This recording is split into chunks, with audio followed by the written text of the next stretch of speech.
This regular meeting of the Judson ISD Board of Trustees is hereby called to order at 6:00 p.m. I'm very pleased you've taken time to join us this evening. As the Judson Board of Trustees, we're here to set goals and policies and oversee the management of the district. We're responsible for approving budgets, contracts, personnel appointments, and to listen to reports from the superintendent.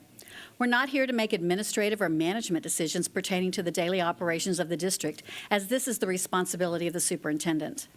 In compliance with the state government code on open meetings, tonight's agenda has been appropriately posted. This is a meeting in public, not a meeting of the public. As our guests, you're welcome to observe and listen. These proceedings are being video and audio recorded and will become part of Judson's permanent legal record. In order that the tape adequately reflects these proceedings, please silence your mobile devices and refrain from talking while others are speaking. Since it's legally mandated that these proceedings are recorded accurately, I may have to ask for order periodically should I notice that disruptions are interfering with our recording capabilities. Once again, I extend to each of you a sincere welcome from the entire school board. Thank you for your interest in Judson ISD. We have established a quorum, and we will call roll. Go ahead and mark that you're here, please.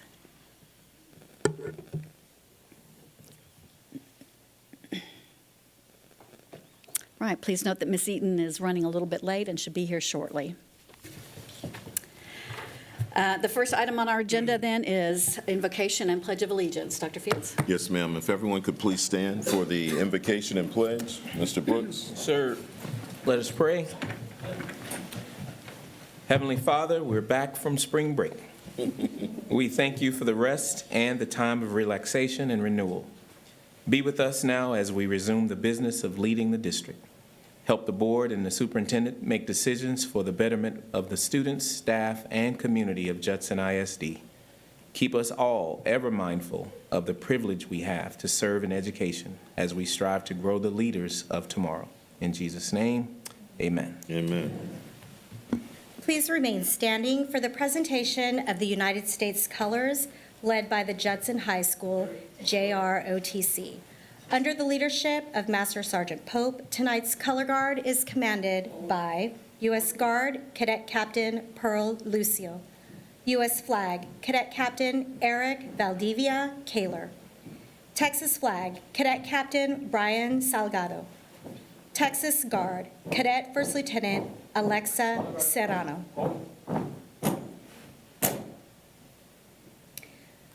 Our pledge leader this evening is Valentina Jaksic. Valentina is a second grade student at Converse Elementary School. She is an A honor roll student. Valentina is also a pitcher for her softball team and enjoys spending outdoors at the park. In the future, she wants to be a police officer when she grows up. Thank you, Valentina, for leading us in our pledges. I pledge allegiance to the flag of the United States of America and to the republic for which it stands, one nation, under God, indivisible, with liberty and justice for all. Now for the Texas flag. Honor the Texas flag. I pledge allegiance to thee, Texas, one state under God, one and indivisible.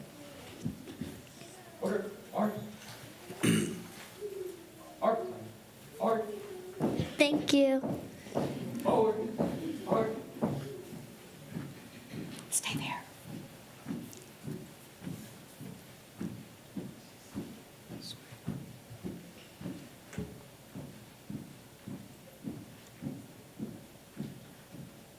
You may be seated. If we could have our board members come up so that we can thank our pledge leader this evening, Miss Valentina. Her teacher is Mrs. Rodriguez, and her principal is Miss Miriam Huerta. I know she's around here somewhere. Super proud.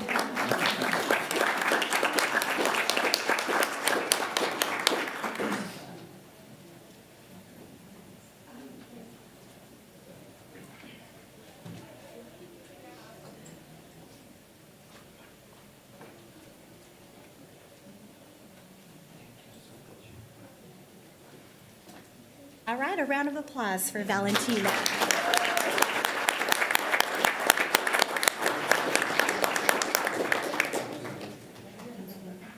Here we go, ready? Big smiles, and 3, 2, 1. Got it, thank you. Thank you. And I would like to bring back in our JROTC from Judson High School so that we can thank them for presenting the colors tonight and give them a round of applause for such a great job.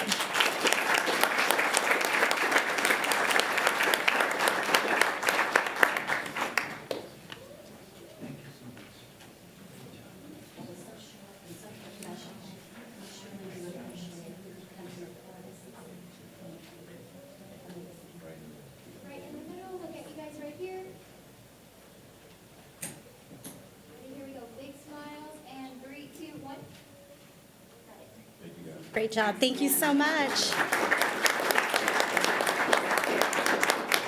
Spring is a special time of year. We get to really celebrate and recognize our students and the amazing programs that we have here at Judson ISD. So we will be continuing celebrating our CTE month, and we've got some recognitions from our career and technical education programs.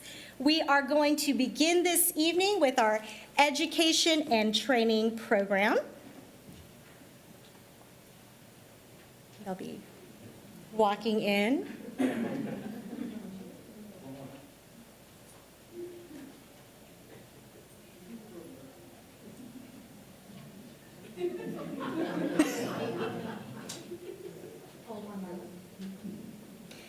It's a lot of recognitions. All right. We are going to start off with education and training. Tonight, we are proud to recognize the education and training students from Veterans Memorial High School for making history as the campus's first ever state qualifying team in the Family, Career, and Community Leaders of America FCCLA competition.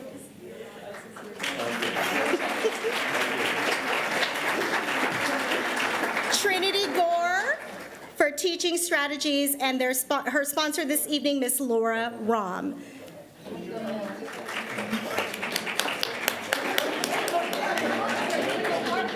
we go. Big smiles, everyone, and 3, 2, 1. Congratulations. We also would like to introduce legal studies. We have our team from Veterans Memorial High School mock trial team. They competed at the 2025 YMCA Texas Youth and Government State Competition after a year of dedication, case study, and competitions. In November, all Veterans Memorial High School students from Judson were selected to compete at district and county levels at the Kalahari Resort in Round Rock among 1,400 students across Texas. Team 1, Geneva Tupper, Mia Garza, Livia Wu, Gael Maldonado. Team 2 included Layla Cantu, Mallory Zamora, Alina Reyes, Gabriela Santiago, and Judge Abigail Stevens. And their teacher, Mr. Jimmy Gamora Leon. Not only do we want to congratulate this group of students for representing Veterans Memorial High School and Judson ISD, we would like to acknowledge a special congratulations to Abigail Stevens, who earned second place in the state of Texas as a judge.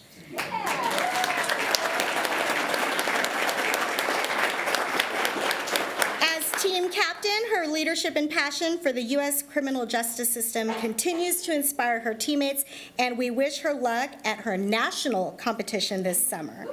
Congratulations to all of our mock trial students on this amazing achievement. Ready? Here we go. And 3, 2, 1.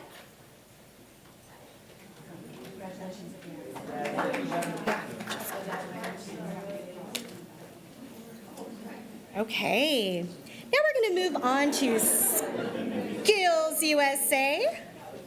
Throughout the year, Skills USA students sharpen their skills through competitions on the local, regional, and state level competitions. The Skills USA Championships is the national pinnacle of those competitions, where more than 6,000 state champions compete in well over 100 skill-led and leadership events.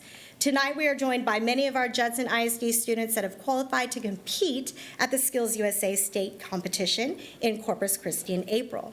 First, I would like to introduce our cosmetology state qualifiers from Veterans Memorial High School. Caitlin M. Ryan, Aesthetics, Gold. Anaya Brinson, Natural Hair Design and Weaving, Gold. Maddie L. Crabtree, Natural Hair Design and Weaving, Silver. Sadie Dysart, Cosmetology, Gold, and Cosmetology Quiz Bowl, Gold. Jacqueline Garza, Cosmetology Quiz Bowl, Gold. And their teachers, Miss Patty Alejandro and Miss Ellen Bradley.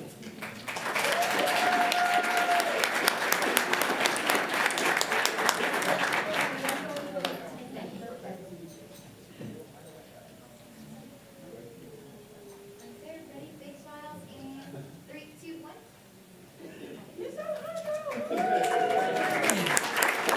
Thank you so much. You can hear their medals clanking as they're walking. Next, we have our cybersecurity and programming and software development state qualifiers. We have this evening from Veterans Memorial, Davian Earhart, IT Quiz Bowl, Team A, Gold. Nigel Bedeo, IT Quiz Bowl, Team A, Gold. Technical Computer Applications, Gold. Jared Campos, Information Technology Services, Gold. IT Quiz Bowl, Team A, Gold. John Campos, IT Quiz Bowl, Gold. Information Technology Services, Silver. Blake Cardenas, IT Quiz Bowl, Gold. Extemporaneous Speaking, Silver. Fausto Castro, IT Quiz Bowl, Silver. Abigail Ferrer, IT Quiz Bowl, Silver. Drew Garcia, Employment Application Processing, Gold.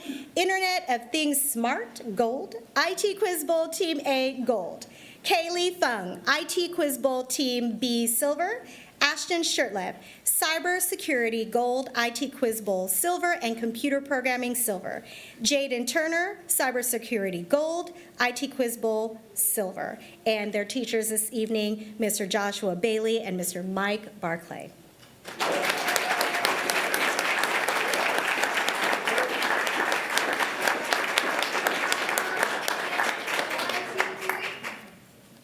Thanks for mom and dad. 1, 2, 3.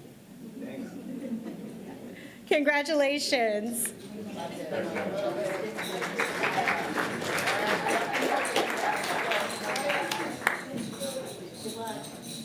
Next, we have our graphic design state qualifiers from Veterans Memorial High School. They are walking up. We have Demetra Kizas, Community Service Gold, Ad Design Silver, and Customer Service Gold. Emma Forrest, Community Service Gold, Ad Design Gold, Pin Design Silver. Michelle Hernandez, Graphic Image Sublimation Silver. Nina Powell, Digital Cinema Production Gold. Matthew Medina, Digital Cinema Production Gold. Arwin Kenkel, Job Exhibit Digital Illustration, and their teacher, Ms. Kelly Muse.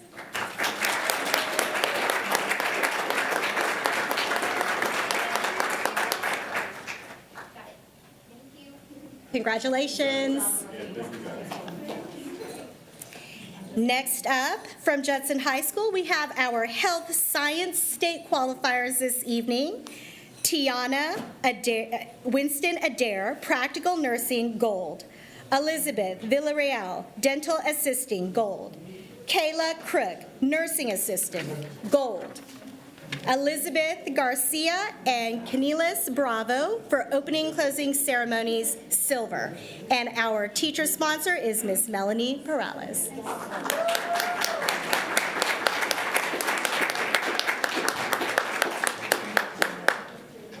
you go.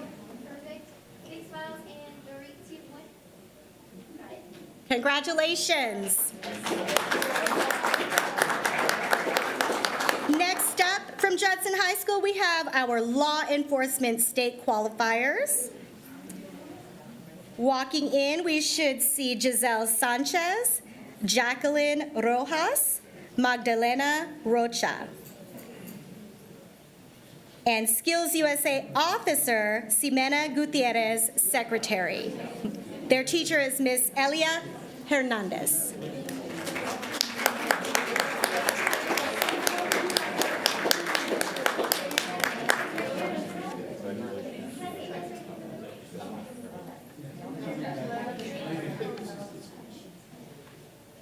Perfect. Big smiles. Here we go. And 3, 2, 1. Awesome. Congratulations. Next up from Judson High School, our auto collision state qualifiers. Christina Ennis, job exhibit gold. Caleb Parker, automotive refinishing technology gold, job exhibit gold. Sebastian Rivera, collision damage appraisal silver, job exhibit gold. Adrian Ruiz, collision repair technology silver, job exhibit gold. Vicente Segura, collision damage appraisal gold and job exhibit gold. Their teachers are Miss Angie Venegas and Mr. Victor Moyano.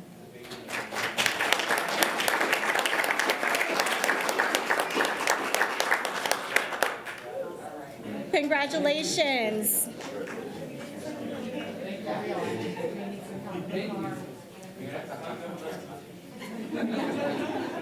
And also from Wagner High School, we would like to introduce Americo Valenzuela for the Carpentry Project Blue Ribbon. And he's accompanied by Mr. Blas Arce, principal.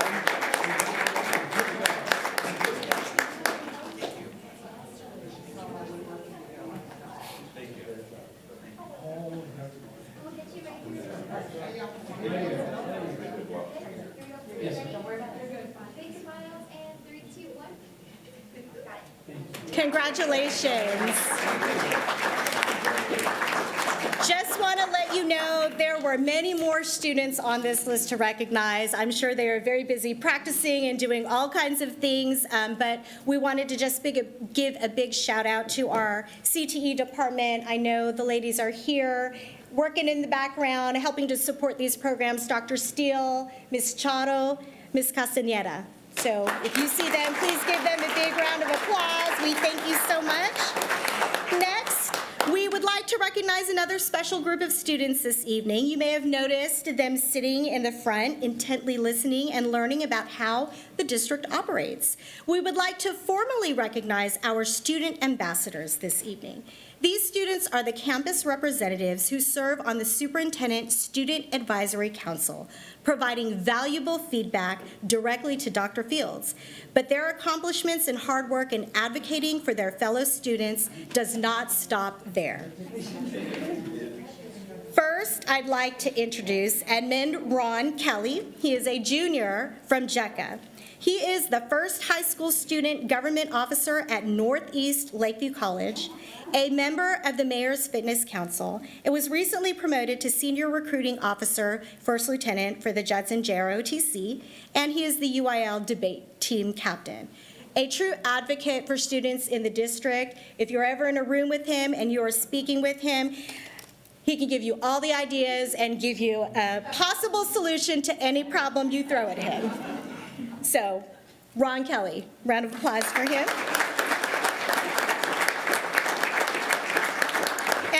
other student ambassador that's present this evening is a senior from Veterans Memorial High School. You saw her earlier this evening, Miss Abigail Stevens. She is not only going to the national competition as a judge, but she is the Student Council Vice President, the Senior Class President, an award-winning member of the Academic Decathlon, and the captain of the state qualifying mock trial team. She is also one that can debate you out of a room. You give her a problem or a question, she's got a solution, and she can speak on both sides of it. We've got a lot of really great talent here in our district, and it is my privilege, our privilege, to be able to recognize them this evening. Thank you for representing your fellow students as advocates.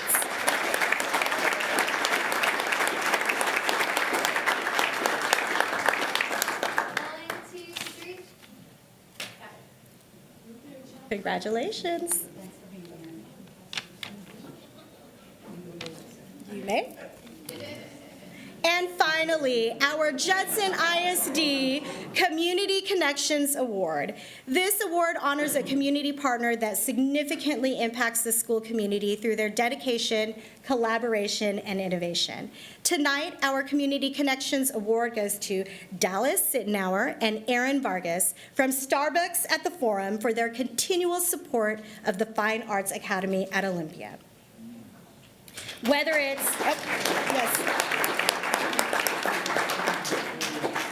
it's donating a coffee basket for the Spring Fling, providing much-needed caffeine for staff on the first day of school, or supporting Olympia's Coffee with the Counselor events for the past 3 years, this partnership has had a meaningful impact on Olympia's school community. Thank you for your consistent and generous support of the staff and students at the Fine Arts Academy at Olympia. You are a valued member of the Unicorn family and of the Judson family. Thank you so much.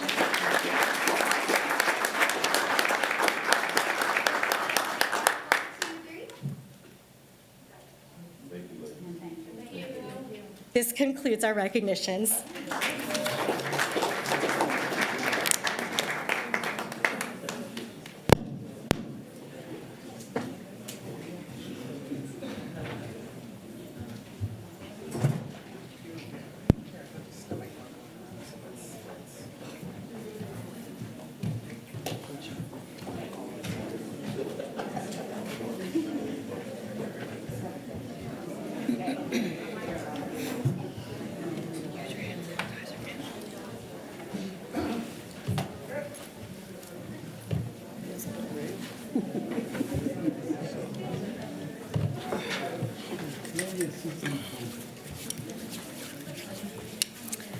Thank you all. Don't we have amazing students and staff?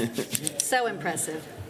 The next item on our agenda, pull up my sheet here, is the public comment period. This is the time for citizens, staff, or students to provide their comments to the board. A meeting that's open to the public under the Act is one that the public is entitled to attend. However, the Act does not give the public a right to speak at such public meetings except to address their grievances through the proper channels. As a courtesy of the public, Judson Independent School District Board of Trustees allows time for public comment. Statements and questions from the audience will not be permitted during other portions of the meeting, so make sure you sign up for public audience when you have comments to present. Each speaker will be limited to 3 minutes to complete his or her comments. As the presiding officer, I will strictly enforce that time limit. Also, profanity, yelling, inappropriate, uncivil, or discriminatory comments will not be permitted.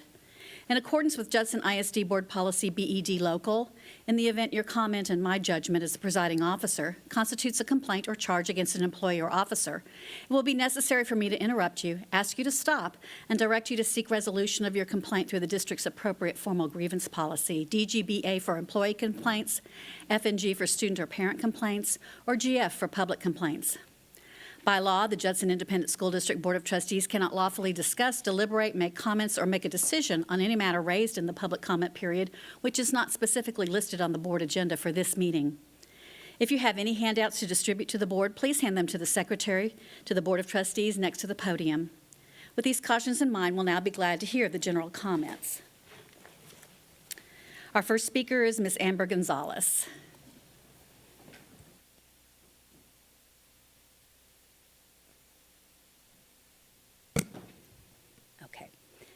Can you hear me? Okay. I'm so sorry. I'm a little nervous. This is my first time in 22 years in education ever speaking in front of the board. So good evening, members of the board, parents, staff, and community members. I stand before you tonight not just as an elementary school principal, but as someone deeply committed to the success of our students and to the well-being of our school community. We all have a shared responsibility, one that requires collaboration, respect, and a focus on what truly matters, the education and development of our children. Over the past months, I've watched this board navigate very difficult decisions. Healthy debate and differing opinions are natural, even necessary in any governing body. However, when division replaces dialogue and personal agendas overshadow purpose, we all suffer. Most of all, our students. Every seat at this table carries a weighty responsibility that is not about who speaks the loudest or the longest. Productive leadership is measured by action, not airtime. It is demonstrated through decisions that improve our schools, not by words that fill a room but leave it unchanged. Our teachers work tirelessly to instill the values of respect, cooperation, and meaningful communication in our students. Shouldn't we model the same behavior? The expectation is not perfection, but it's professionalism. It is teamwork. It's an unwavering commitment to doing what is the best for the children and the families we serve. I urge this board to refocus on what unites us, our students, our schools, and the success of this community. We do not have time for distractions. We must lead with integrity, purpose, and a shared commitment to excellence. Because at the end of the day, our students are watching, and they deserve better. Thank you. Thank you. Our next speaker is Monique Robinson.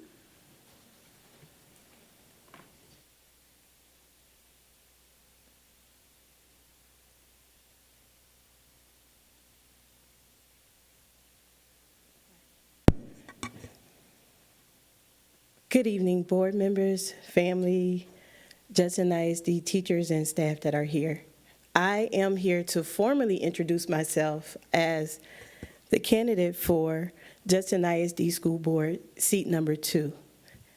I also want people to know me, not by what you have seen on social media. I am an educator. I am educated. I have been a teacher. I have been an administrator. I even am a nonprofit founder who helped minority students get to college debt-free. I also want to stand here and say, as the previous speaker said, when elected, my goal is to unite the board for the betterment of our scholars. It is very personal to me because I was one of those students that people counted out. I didn't go by my formal name because I want people to know Monique before they get to know Dr. Monique Robinson. I was one of those students that the teacher sat in the back of the classroom and ignored. I was also one of those students that the teacher said, you will not graduate. So the decision of me wanting to be a board member is for those students that people overlook, miscount, misjudge, or discredit. So again, thank you. I wish if you want to support or if you choose to support, please reach out to me. I am also willing to speak to anybody as long as you are solution-oriented. We have to work with the students in mind and our teachers because I used to be one of them. Thank you for your time. Thank you. Next is Reagan Lovelace.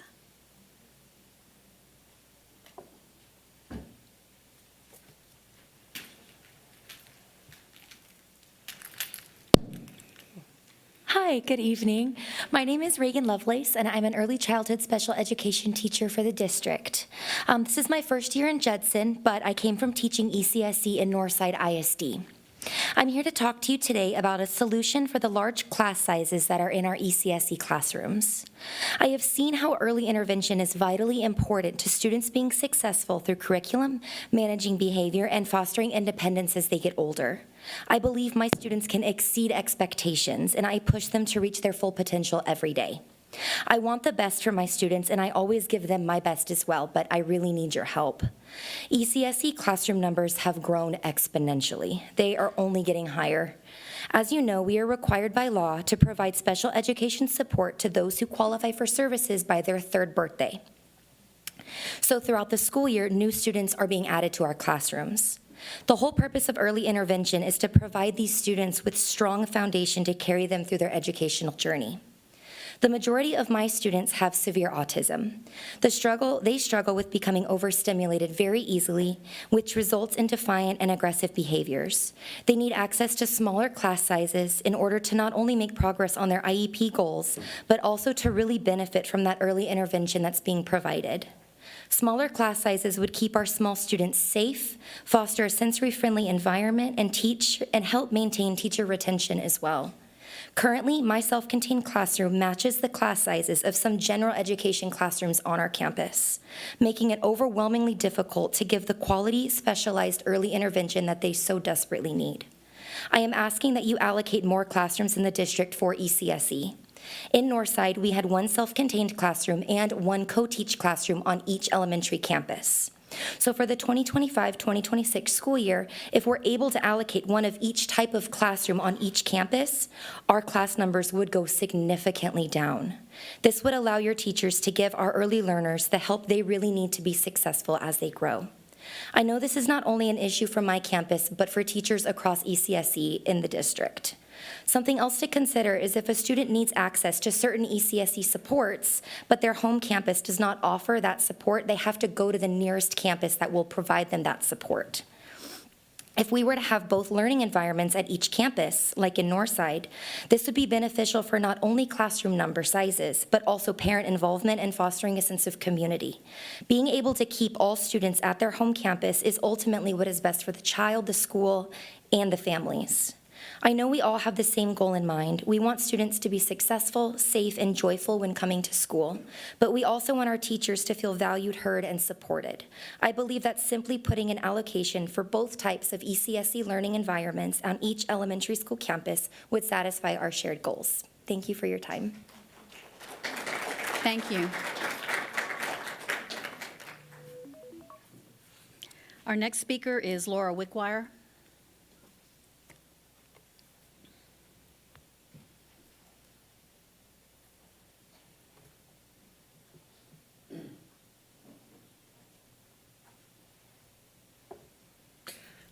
Hello, I am here to talk about bullying in Judson. Today I'm here as a voice for change. Today I'm here to tell parents who are searching for help and can't afford attorneys to look no further.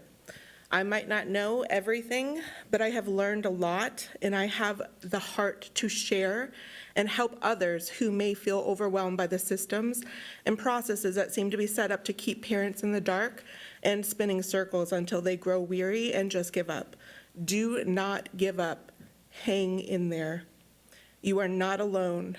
If you need support, please reach out. Again, my name is Laura Wickwire. In the past weeks, Facebook has been echoing with the heartbreaking stories coming out of Judson ISD. I think the most heartbreaking thing of all is watching how, time after time, no one from Judson ISD Communications Department, Student and Family Services, board members, cabinet, no one publicly reaches out to these parents to investigate their claims and hear them out, as they do so well in other districts, no matter where the story is posted. In fact, in Judson, it seems like the only way to actually get heard is to hire an attorney or advocate to help you create a grievance. If you can't afford those services, then you can try to navigate the grievance process on your own. Representation is not required to file a grievance, so please do not let Judson intimidate you. Stand your ground and stand up for not just your child, but for all children. If you have questions or need help, ask the Human Resources Department. They handle the district's grievances here in this building, the Education Resource Center. With a grievance, first of all, you typically only have 10 to 15 business days from the date of the event to file a grievance. But check your grievance packet, because this changes depending on what the grievance is about. When you file a grievance, it must be submitted on the correct form, because of course there is more than one. It also must be filed at the correct level, because there's more than one of those as well. The only way for your grievance to move up to the next level is for it to get denied and you appeal it. Your original grievance must contain all of your evidence. The only evidence that will be accepted later is evidence that you didn't know existed. So if you forgot to attach something important, tough luck. There is no one in the district to help you with figuring out your grievance. I've checked. Nobody seems to know the answers to my questions, and if you start asking questions or tell them that you are doing this on your own, you will stop receiving help altogether, as has been my experience. During a level 3 grievance, you can request for a public hearing, meaning it will be broadcast for others to see. I'm sorry, ma'am, that's the 3 minutes. No problem, I'll be back. Next speaker is Kevin Jenkins.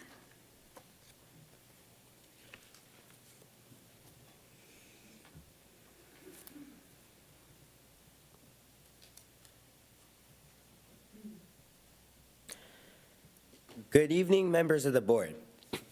My name is Kevin Jenkins, and I am here today because Judson ISD has a serious problem with bullying. A problem that is being ignored by the very people responsible for protecting our students. Bullying is not just a phase. It's not just kids being kids. It is harassment, abuse, and in many cases, a direct threat to a student's well-being. And yet, time and time again, when students and parents report bullying, they are met with dismissive responses, empty promises, or no action at all. How many students have to suffer in silence before the district takes real action? Teachers see it happening and they look the other way. Administrators hear the complaints and they brush them off. What message does that send? That bullies have free reign in our schools? That victims just have to deal with it? That their safety and mental health are not a priority? This is not just neglect. It is irresponsible at the highest level. Policies mean nothing if they are not enforced. Awareness campaigns mean nothing if teachers and staff refuse to intervene. And meetings like this mean nothing if real change don't come from them. So I ask you, what is Judson ISD doing to stop bullying? Not just on paper, not just in words, but in real, meaningful action. Because right now, the message from the district is clear. Bullying is tolerated, regardless of what is stated in the handbook, regardless of what is stated in meetings like these, and regardless of what Judson says to the media. And as for the victims, they're on their own.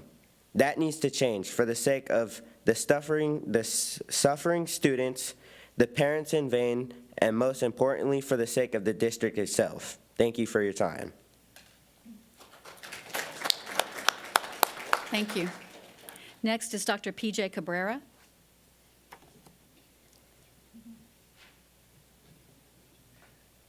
Before I start, I'm excited to see you guys. And I'm excited to see all of you guys. Many of you guys are my friends, except Terry Combs.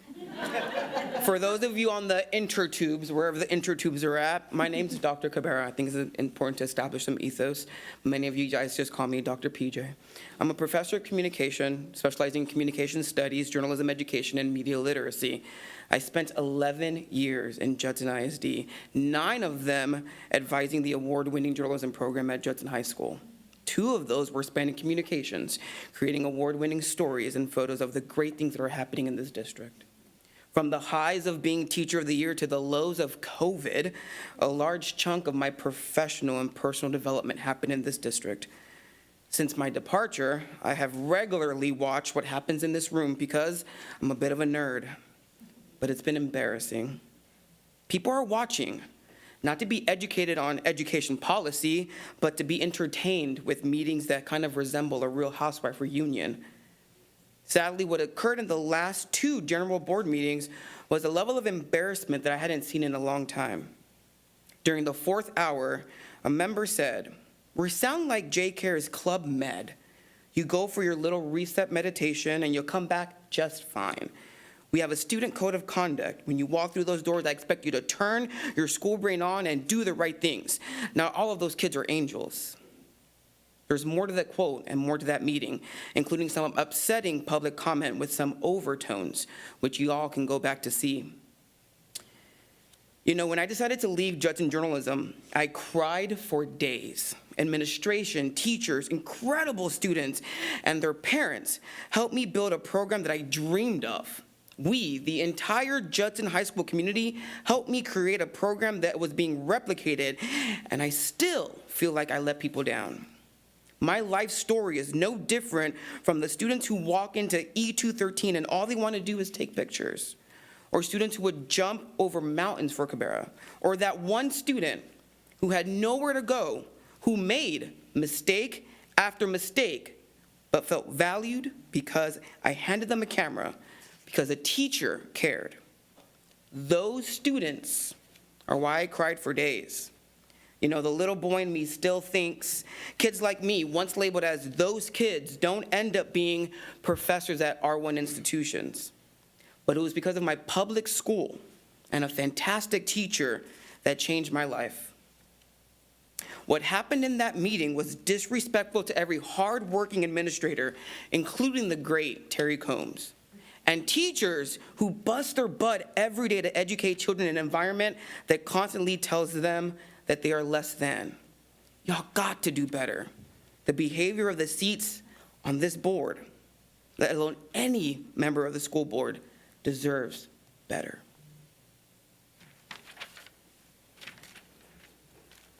Thank you. Next is Scott Willis.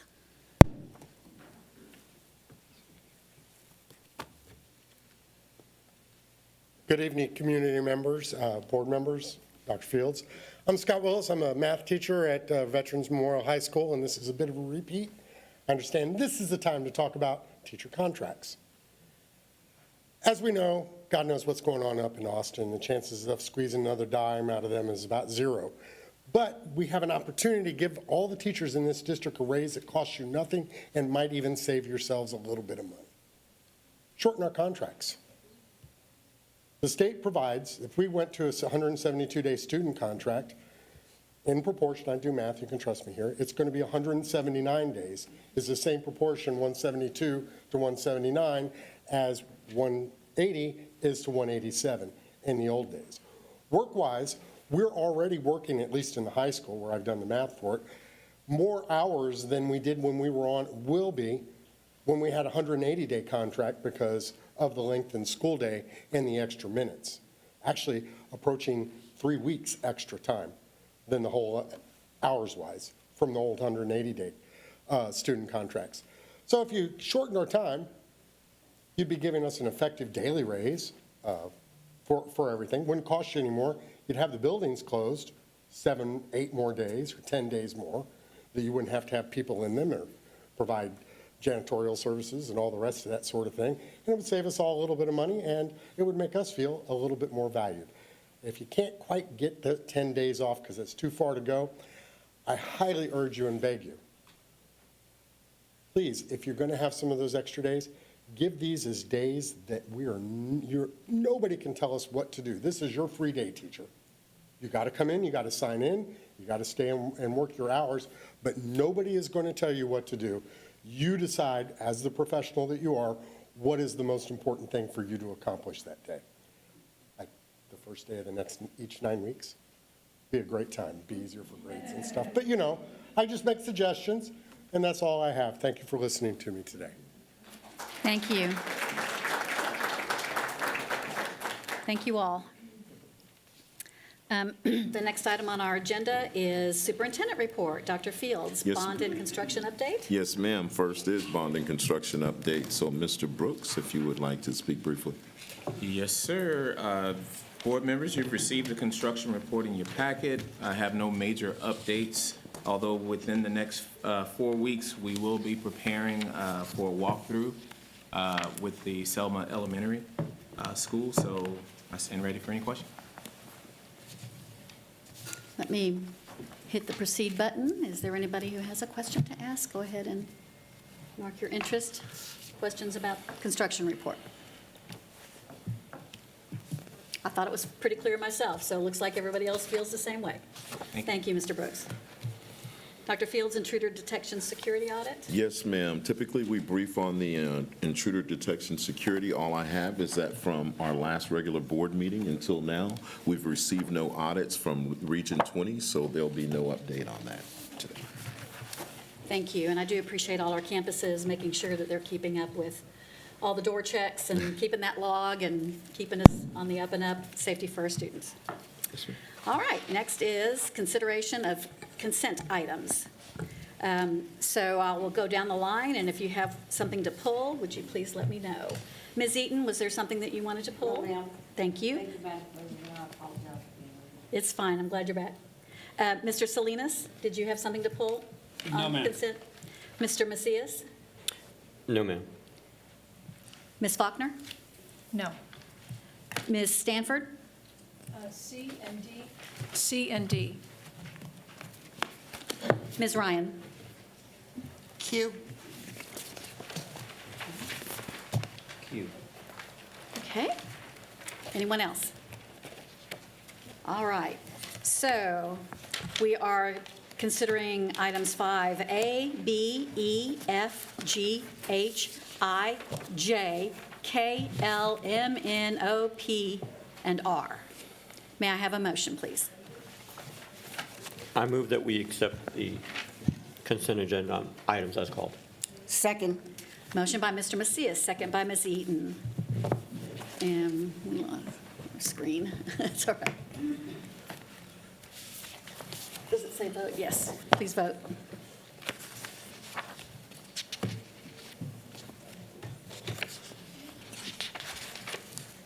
All right. Motion passes 7-0. 5C, consider and take action regarding approving the attached budget amendments to the budget for the 2025 fiscal year. Ms. Stanford, you pulled that? Yes, ma'am. So in the budget amendment, we're addressing a need for just over $1 million for the maintenance department. And I see that we took some pretty creative ways of going about that without going into the fund balance. And you moved money from other areas, looks like. And I was just curious about the $90,000 from general administration and what that was from. Yes, ma'am. I can have Mr. Guerra come up and speak directly to exactly how we came up with the $90,000. But basically, there was an employee assistance program where we used to budget for allowing our district employees to go seek counseling assistance. And that was something that we had to budget for. When we went in the last couple of years to the new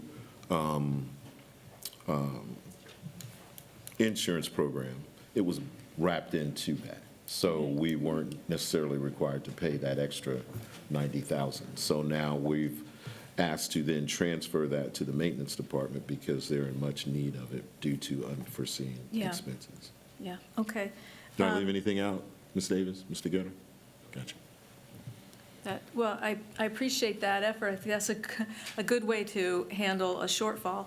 I was also curious about the 4 to 5 positions that were formed last budget cycle that we didn't fill. Are those still in existence? Did we? I'm not. Are they? I'm not sure as to what 4 to 5 positions that we're speaking about. We created some admin positions, and I didn't get the actual names, but then we did not fill them, and I didn't know if they're left open or they're closed. After them. I would need to know You know what I'm exactly what talking about? positions you're talking about. I don't know. We talked about many positions, but I don't think we created any that we did not fill. I'll get back to you then. Yes, ma'am. Okay. Thank you. And that's all I had on that. Thank you for the clarification. Ms. Ryan? Just two things on this item, because I like to clarify when I'm going to vote a certain way. It always concerns me when we're taking $700,000 away from instruction, whether that's filled through Title I, that Title I money could be used for something else. And when we reallocate things to overhead costs, that means less money in our classrooms. That doesn't line up with our priorities very well. But also, I will go on record again that based on the emails from legal counsel and the scope of the bond projects that the board received, spending that extra $260,000 out of our general fund, which is the money we can use for kids and students, instead of bond money, is still very frustrating. The gates were on, the fences, and all the nuts and bolts that go with it were all on the bond scope. Therefore, the gate opening and closing mechanism, it can be paid for out of bond funds. That's like saying, we're building a middle school, but, we excluded the toilets. There's money left in that Bond 22 gate and fence fund. So I really prefer that money would be going to our classrooms out of the general fund. But I know this has already been discussed a couple of times, but I just wanted to explain why I was going to vote no on this. Well, Ms. Ryan, if you can see on the rationale, you'll see that when we came last time, I requested from the board that we be able to pass the item, and then we would look into whether or not we could use the bond funds and where we would pull the money from. The board did approve it, asked us to go back and check it.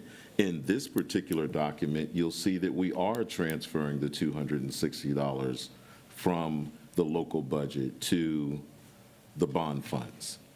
Now we're then transferring that money to the maintenance department because we determined that they needed it for unexpected expenses. So we did transfer the money from the gates to the bond funds. In addition, the funds that we've moved over to title funds in terms of instructional were ones that we were paying from the technology budget, but one of the indications that you can use with title funds is to pay for the programs in title as well, correct? So, Ms. Davis? Yes, in an effort, obviously, the maintenance department was in need for unexpected expenses, aging facilities. As we have over the last several years, we've come back and asked for additional funds. What we're trying to do is we're trying to be very creative and not go into the fund balance. So we don't want to increase that deficit. In order to do that, we started taking a closer look at what funds we are using. So we were using local funds to pay for some software. After looking at what is allowable, we were able to reclass those funds into Title I, freeing up the local funds to be able to reclass them, not impact the general fund balance. And so that was able to free up $700,000. In addition, the $260,000 will be paid out of bond. And so that leaves those $90,000 that we just previously discussed so that we are able to meet the maintenance department needs without touching fund balance. And the funds were available in the title area?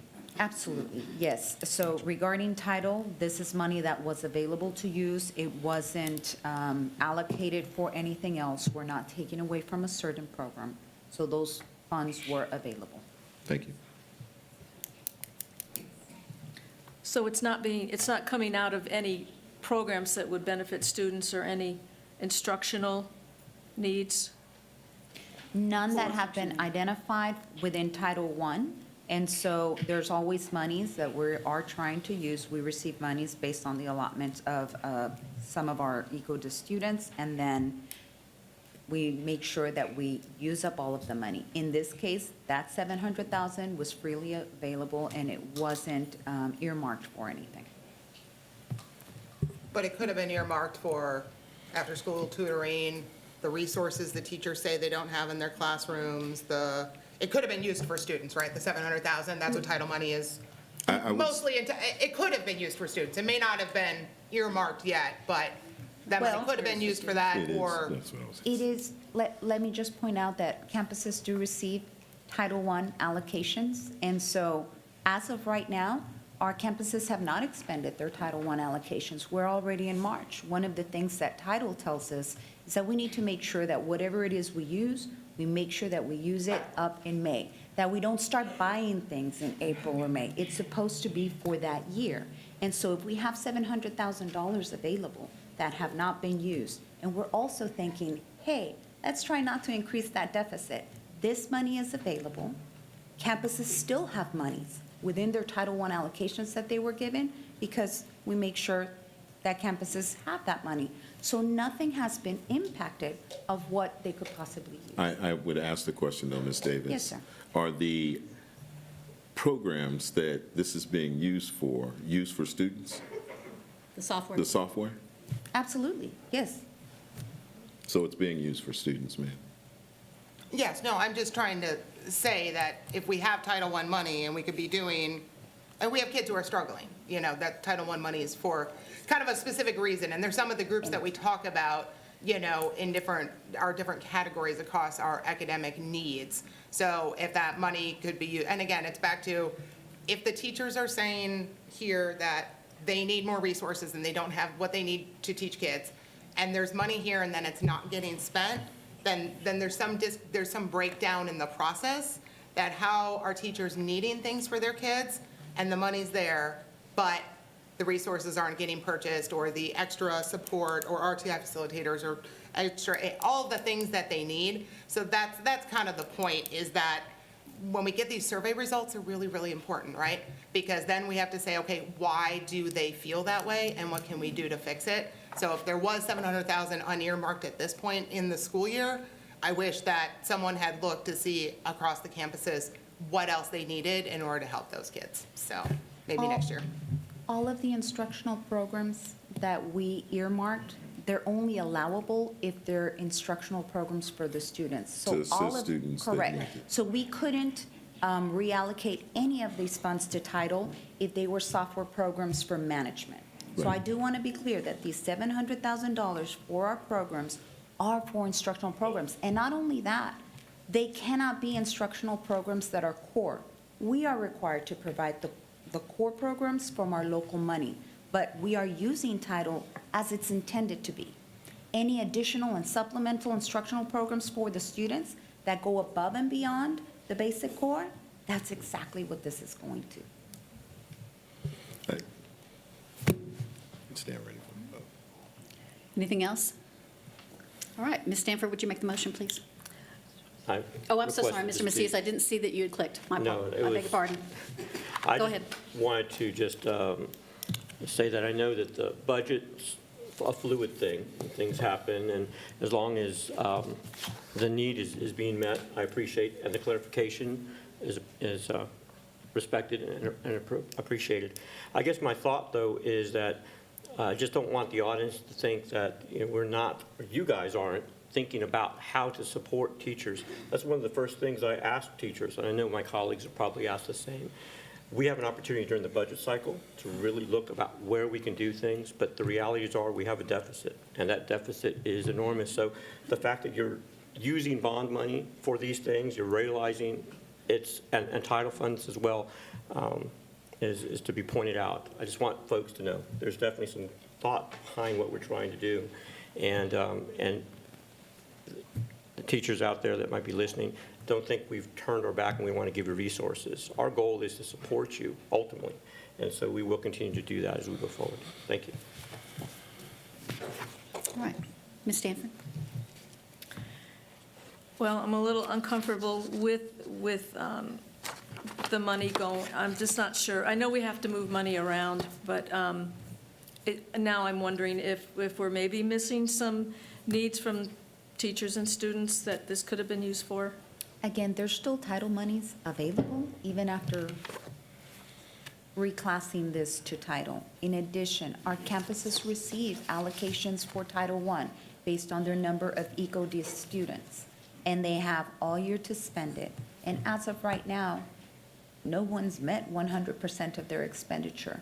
When there is any need, every principal knows and understands that they can reach out to our department, and we make sure they meet it. They have local funds that they receive, they have title funds, and state comp ed funds. I think more poignant, have there been any requests for title funds that have been denied? No. Do we still have title funds once this Yes. is? Yes, Any ma'am. idea how much is left? I can get that number for you in just a few minutes. Can I follow up with one question? But some of our campuses, our highest eco discs aren't even Title I. Like Wagner is not a Title I campus, even though it's one of our highest eco discs, so they get $0. Judson Middle School gets $0 Title I dollars because we didn't classify them as Title I, even though they're high eco discs, right? So we're So- only talking about the schools that we chose to classify eco discs. So there's such a thing as a skip campus. I want to be clear that we are doing everything in accordance with the law, or we wouldn't be receiving the funds. And so one of the things that we can do in that area is they're a skip campus, which means that they receive additional categorical funds from state comp ed. And so everybody that has a need, their needs are met in a way that we can use our funds wisely so that at Title, all of our campuses are Title I campuses. Everybody can have enough money to use. So what you're saying, on those campuses that may not be labeled as Title I, but still need assistance in some way, then we can use state comp ed funds or some other type of categorical funding to assist them. And But that's what what I'm we trying do. to communicate is that we have the funds available to use to purchase the programs that we've been told we can use this money for. There are no requests for title funds that have been denied. This funding is available right now, and we'd ask that we be able to go forward and move it over. Otherwise, we would then have to go into the fund balance and increase the deficit. Yeah, that's why I'm just wondering, going forward, maybe there are some campuses we didn't label, I'm concerned that we're not using all the Title I funds. So if there are campuses that don't have access to those funds that might jump on board and be like, oh, I could use it, I could do all sorts of things with it. Yes, That ma'am. if the ones who do have access to the funds aren't using it all, then maybe we need to widen that net and make that money now available in future years to maybe some other campuses that they're like, we will find a way to use it for our kids. But we if the are other ones using are it for not the using it. kids, and we are using it for a purpose that's Well, you just said all allowed. the And these principals haven't programs used it. do. Haven't used Or no? it all, ma'am. I'm Haven't used it sorry. all. Okay. They are using it, but they haven't used it all. I don't want anybody to leave or be under the impression that there's no money for them to use. In other words, there are still funds available, even with the reclass of this $700,000 of instructional software. And there are still funds available to use.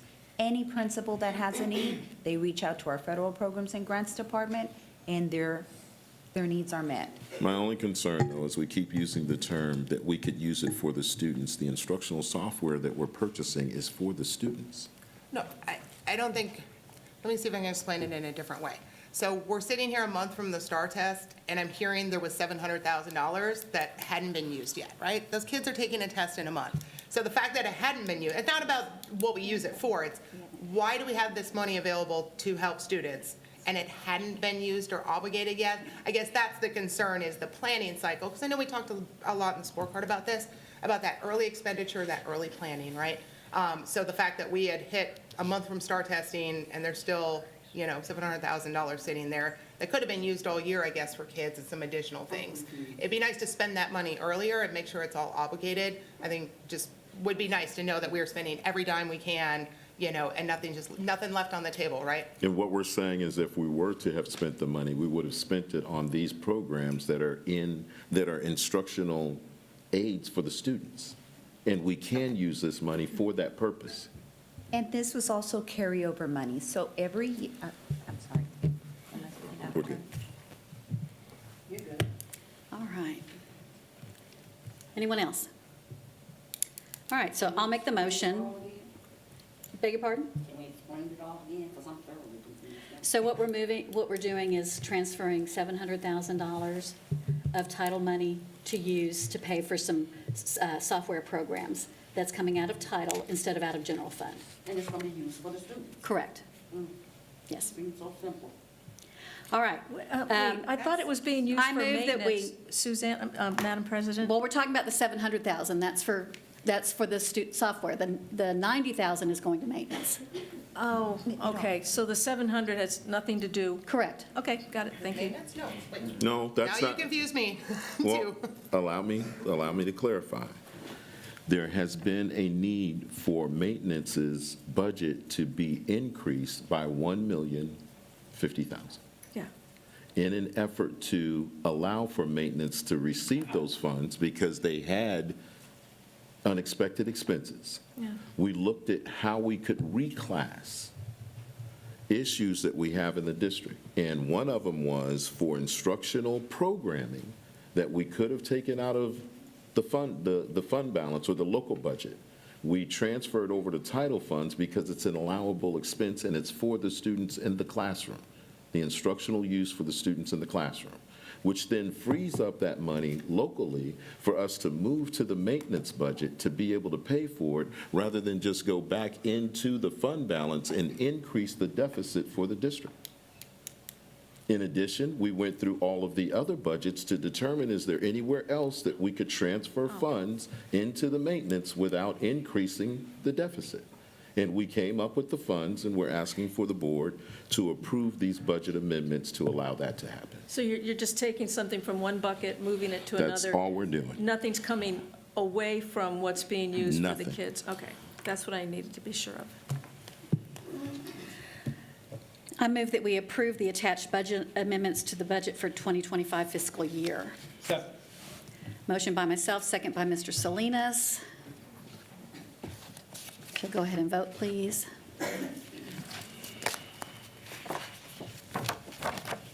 Motion passes 6-1. Item 5D, consider and take action regarding approving expenditures equal to or greater than $50,000. Ms. Stanford, you pulled this? Yes, number one, it's really great that it looks like we're increasing the number of kids that are taking the at AP, correct? Yes, ma'am. Strong test enrollment. So we needed to increase, looks like to $140,000 for the cost. Yes, ma'am. I just couldn't quite figure out the math on this because we're going from 130 to 140, and you said we have an increase of over 6,500 in cost. I just couldn't match it up. I would say this, when it comes to the purchasing of these exams and different, based on a student's economically, eco status, whether it's free and reduced lunch, or non-free and reduced, the cost for the test is different. In addition, what we will receive from the state in terms of compensation for the test went down.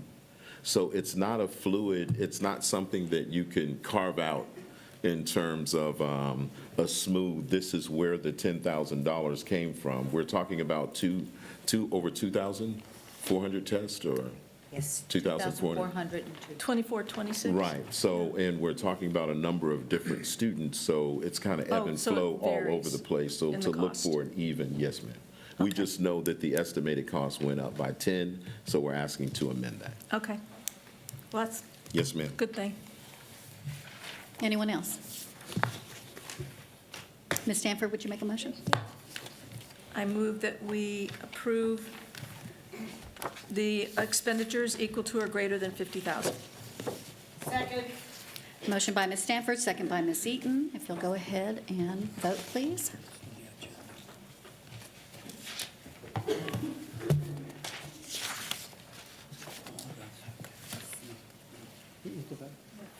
Would you please vote, Mr. Salinas? Thank you. Motion passes 7-0. Next is item Q, consider and take action regarding approving the updates to the scorecard. Ms. Ryan. Yes, I just have a couple of questions. I thought we were going to have a whole discussion of what the goals were going to be for the next 3 years, but then it was on consent. So I guess one of my main questions to my board colleagues is, I was wondering if anyone looked at 4.3 and kind of did the math of it to calculate how long it would take us to get to a balanced budget if that was our goal, or how long till our fund balance would be zero. I'm just curious if any of my colleagues had looked at 4.3 and kind of done that math. I didn't do math, I just know that won't work. Okay? Yeah, because obviously, I did the math of it, and if it's 1% a year off of our deficit, it would take 100 years to get to a balanced budget, right? So that caught my eye on that. And then I took a look at our fund balance and what we're at now, and then what we're projected to be at the next couple years, and it shows that, really by 26-27 school year, our fund balance would be at zero, which is obviously not a great thing either. So as we, look at these increasing overhead costs per student are the biggest concern. We're opening new schools, we're spending more on maintenance. These are all overhead type costs. When those go up and enrollment starts to go down, our operational efficiency, starts to get a little bit out of whack financially. And we know that these student outcomes come from the resources we put into the classrooms, right? It doesn't come from overhead, it comes from teachers and classrooms and what we can do for them. So, the last 3 years have been probably the most funded a school district's gonna get, because we've had ESSER and all this other money floating around. And when I see that really we only have 28% of our seventh graders still passing their math star, only 11% on grade level, down from 40% 2 years ago, and that's when we had a specific board goal that was just related to seventh grade math, and we're still seeing scores going down in that. I guess I'm not understanding how goal 4.3 is going to help us achieve, better academic outcomes, especially in a constricting budget. So I don't know if any of my fellow board members had any other ideas when they looked at 4.3, if that should be our goal for the next 3 years, to just reduce deficit by 1%, which is really cutting $300,000 a year, which is a penny, that's pennies type thing. So I wanted to hear from my other board colleagues on that question. I have 2 other ones then. Mr. Macias?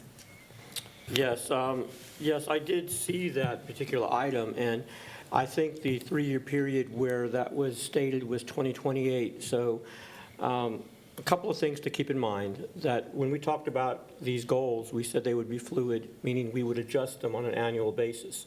So right now, this snapshot is just taking into account the scenario that we find ourselves in Texas education, underfunded by the representatives in Austin and Governor Abbott. So things could change tremendously in 2 years, and of course, then we'd have a whole different conversation. So for the sake of just kind of putting something on paper, this was the start, in my opinion. But certainly that 1% is something I know is not sustainable, because we won't be operating even if we were to maintain that focus. There will have to be an adjustment. But because of variables like the legislature could look different in 2 years, the governor could be different in 2 years, there could be finally an outcry by our community to fund education. There are all these things. And then you take into the other accounts, things you mentioned about enrollment. We could see a dip in enrollment. We may have to close campuses. All of these variables kind of change how we're going to approach our budgeting. So at this point, this is a really scary time for education. But this first step is not us putting it in stone saying this will be, no, we have an opportunity to adjust that. And I would expect that our colleagues, that we would do so in working with administration to find a viable path. 1% decrease when we already have a deficit budget. You talk over there about resources to teachers. I mean, we're still having to decrease our budget. And so I think that we will be in a position next year to really see how vouchers have impacted our school, how dipping enrollment has impacted our school. And also what I'm excited about is that our initiative to create smaller campuses in middle school, because we know, as you mentioned about grade level attainment, that's where some of the struggle is. So how about positioning our middle schools to be able to help students more one-on-one, which I'm really excited about to see what happens next year. But in terms of this, yes, I certainly noticed it and know that we have an opportunity to still impact that. Ms. Stanford? Yeah. My understanding of this item was that we were simply going to approve one change that was made, not that we're approving everything on it without changes, because I have some changes to suggest for the scorecard also. So this isn't closing the door on changing the scorecard, is my understanding. Is that correct? We were just going to approve one change that has been made? No, ma'am. We sat and went through a budget. We went through a scorecard workshop with Mr. Gibson. We went through every priority and every objective. At the end of the meeting, we never came back and approved the changes that were discussed in that meeting. This is us coming back, asking to approve those changes that were recommended, and we started off with priority one, saying we thought, and I'm looking for Dr. Toppin to chime in, we came back and said we thought the scores were going to come in at this in our preliminaries, but they actually came back as this on the taper, and then we were making the adjustment. In addition, there's some we still haven't gotten baselines for, correct, Dr. Taganaw, that we're still looking for in the, so that it will change then. And this scorecard is fluid. You can come back at any time as a board and say, hey, we want to adjust this. But I want to go back to 4.3. 4.3 was, we came in at $36 million in a deficit. And we said that we were going to try and bring that deficit down. And we're trying to look at realistic numbers to where we don't cut away a program or whatever on an annual basis, taking away from the students. Fortunately, this last year, we were able to take advantage of the disaster pennies, which cut $12 million from the 36. In addition, we sat down with lawyers and asked for them to do a tax audit, which brought back first $2 million, then another 2.5. So now we're down from 36 to 19 million on this deficit, just with us sitting around trying to come up with ways to decrease. So we're not looking at the 1% saying we're just going to do 1%. We're trying to come up with innovative ways to decrease this deficit however we can to get back right. But to give the impression that it says 1% and we're sitting around waiting for that time until it goes down, that's disingenuous. We've made Herculean gains. I don't think anyone, can you refer to which board member you think said that, Dr. Fields? Because You. I Okay. said that. Those words never came out of my mouth, so I What would we like you to go said back and was- look at what the we- tape, because I don't appreciate What those I types of heard- comments, sir. Ma'am, what I heard was that if we were to use the 1%, it would take us 100 years to decrease the deficit. And I'm saying that we're doing way more than 1% on an annual basis to get things done. Sir, I was asking my fellow board members what we think as a team we should set the goals for you and your team to be. That's what I was asking, sir, and I don't think that is a ridiculous question for me to ask. That's kind of the board's role, is to set goals that we want. I mean, they're called goals and priorities. So if we think we should cut our expenses or do other things to put this district in a good position, I really hope that's what the 7 of us are talking about up here, so that we can give you some guidance. And if you take everything personally, then it's not, I'm asking them, do we think 1% gets our district to where we as the 7 want to be? And if they do, then that's great. But if they don't, then we should give you some additional guidance and we should adjust this goal so that we set our district up. And so And I every would- time I ask a question, I get attacked up here. And I don't think it's Did you feel attacked? unreasonable. Did you feel attacked? Yes, you called me disingenuous in all my comments. I said And so it was I've been disingen- really nice today. I listened to everything from the last meeting. And so I'm trying to come up here and speak and ask my board members for their input. And thank you, Mr. Macias, for your input and your thoughts on that, and I've heard from him. But it's like, if everyone's okay that the goal should be 1%, then it is what it is. And if that's the conversation we've had, then that's what the priority of the 7 is. So, but to come up here and attack me and call me disingenuous for asking the question is offensive again. I do think that Dr. Fields' input is important as a team of 8, and we do provide guidance, but, we're all human. So we're allowed to feel like sometimes the questions are more of a gotcha, more than just being genuine. You can't exclude the superintendent from this discussion. He's part of it. And so, as I echoed earlier, it's fluid. We will change and adjust as we go forward. But when I approve this today, I'm not telling the whole community I want to be at a 1% decrease for the next 100 years, and which is the number you used. So bottom line is, this is a starting point. We as a board have to figure out what to do going forward. And again, it's going to be tough.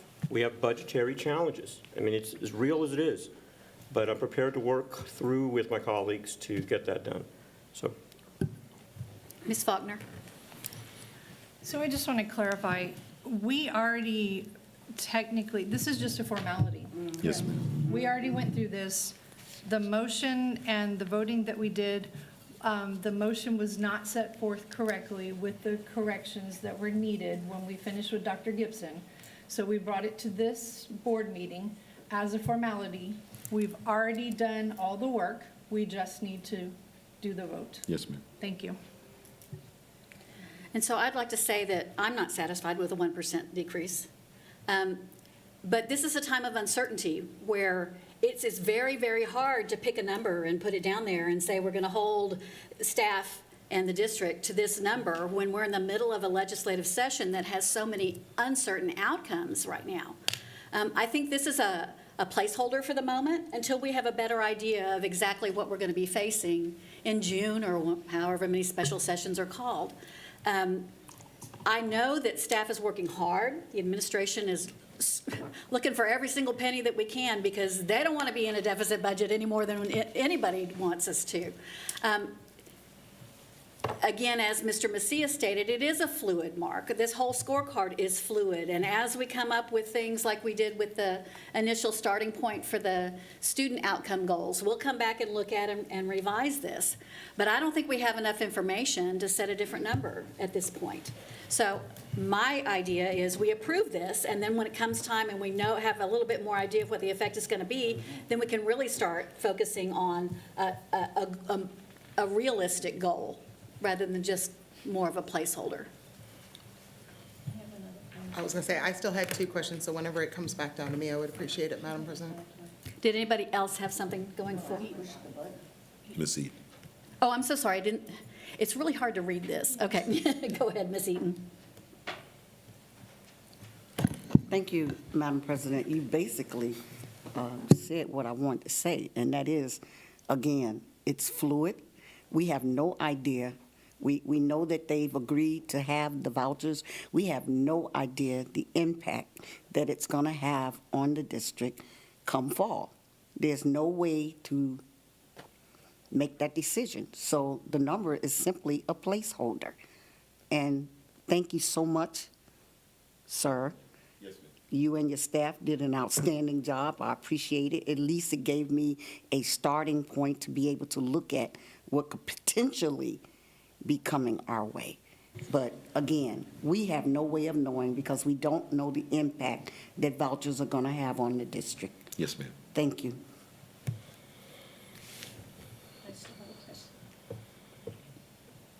I know, Ms. Ryan, you said you had something else? Yeah, sorry, I had 2 other, and just to clarify, I guess some of us are confused because we didn't discuss the future goals at the last meeting. We discussed the past, and we hadn't seen this at all in advance of the meeting, so I thought we were going to have a more robust discussion of it.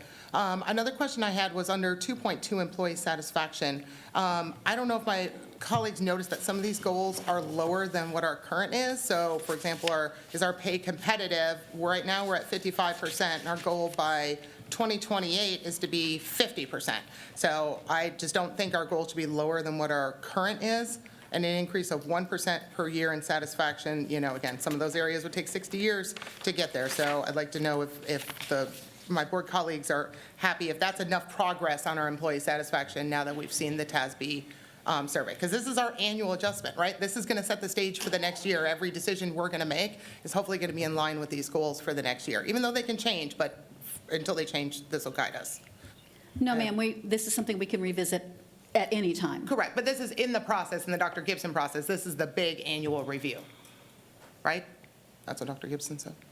It's Okay. kind of the initial because at this point they were adding, staff was adding the intermediate and the ways we'll be judging and the progress measures and those kinds of things and really fleshing that out. We had already set the goals and then they were fleshing out how it's all going to be measured, and that's the entire scorecard that we're approving. But we had already looked at goals even earlier than that. Okay, well, I guess I'm not very happy with 2.2 with those goals being lower than what our current is. I kind of don't want to go down by 2028, so I'm not sure if anybody else on the board wants those to be higher. And then I have one more question after that, but I'd like my fellow colleagues' input. Does anyone have input on that? Ms. Nyamford? Yes. let me just clarify what I thought this agenda item was for, and that was not to approve every single goal on this evaluation, because if that's the case, I want several things changed. But my understanding is we can still continue to do that. This is not a period at the end of the sentence. We're not closing the door on taking a harder look at 4.3 or 4.1 or 2 or 2.1 or 2. We're not closing the door on that, correct? This is just to approve a little change that was made. You have it in red, and it was a very small change. I didn't interpret this agenda item to mean we're closing the door on this scorecard, because if that's the case, I would not, because I have other changes already I want made. So, but the door is open on that, correct? I would say two things. The scorecard's already been approved by the board. So this is just an update, not an approval, because the scorecard's already been approved by the board. These are adjustments that we came back in the meeting because we had already saw that, hey, even on the start out, what we had projected was slightly different. You are absolutely correct, Ms. Stanford. At any time, the board can come back and say, hey, we feel like we need to make a change to 4.3 or 2.2. But a lot of the numbers that you see here, where it says that we are on 2.2, that was referred to, it says that we're going to increase from 46 to 50 in terms of how people feel about their pay. Well, when it came back, we were already over 46 and we were at 55.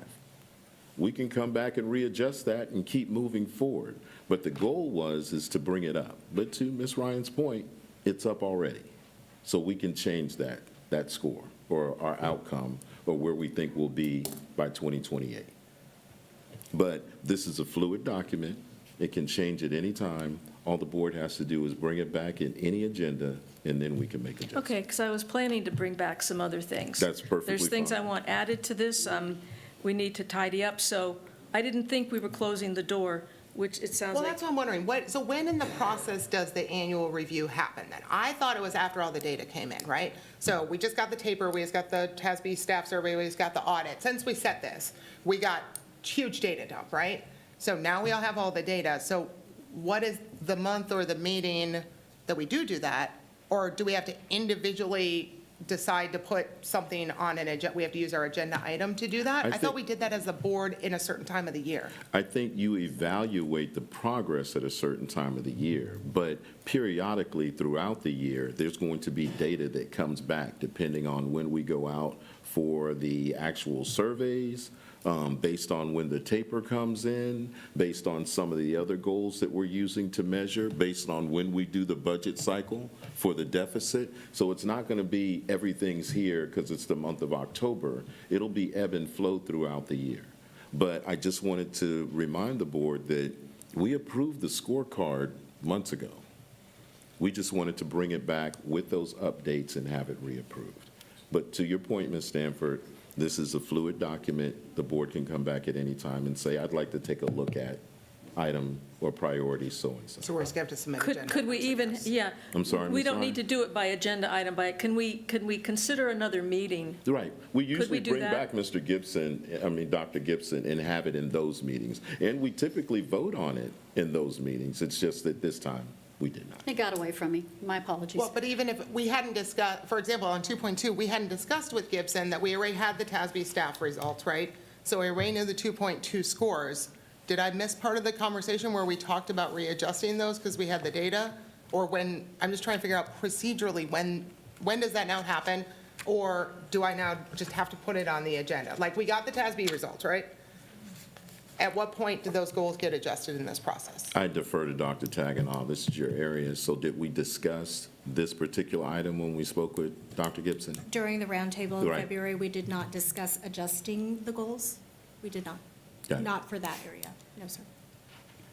So what I would say is that we should have a special meeting Yes. with Dr. Gibson, another kind of scorecard roundtable, so to Yes. speak, where we can go through all the stuff that we get throughout the year Yes. and then do our update then. So I'm looking at June-ish, That's when we were going to ask him. right? And so if you can kind of keep all your list of questions and concerns for bring them all that at meeting, once. bring them all at once, and we can go through each thing. And it may be a longish meeting, so maybe we're looking at, 4-ish hours or something, schedule That's something fine. like that, when Dr. Gibson's available, and of course, when we're all available. That's And probably that worth can it. work as Team of 8 training as well. Okay, because I wasn't planning to vote yes on this item if it closed the door, but No, it's ma'am. not closing the door. Okay. And that's what we've said all along, I believe, is that, I wanted to that if clarify we're that, making too. better progress than what we expected, then we're going to up that goal. That's exactly how we That's how talked we about gotta it do all that. along. So that's good, a June meeting where we, that. And that kind of gives us close out the school year, see what things come in between now and then in one chunk, we can kind of get to it. Mr. Macias, I see you. Yes, and not to be, because I know we have some new board members, the instrument that we're using to do this evaluation is different than we've used in the past. We went through extensive training with Dr. Gibson to structure an instrument like this that really can point out and grow and not be rigid. Some of the evaluations of the past were very rigid. I mean, just really standard TASB type of thing. This one is stronger in respect to us being able to adjust as we go. So, Ms. Stanford, we certainly have the right at any point to bring this back to modify it. And just, again, because we're going into closed session later to discuss the superintendent evaluation, that's where we also put a lot more emphasis on future potential adjustments. We don't approve them at that point, but we talk about what we'd like to see. So it's more to the process. This is literally just adopting the scorecard, the instrument that we're going to use, and the initial measurements that we put in place and we discussed in our training. Definitely room for improvement, but it's a start, so.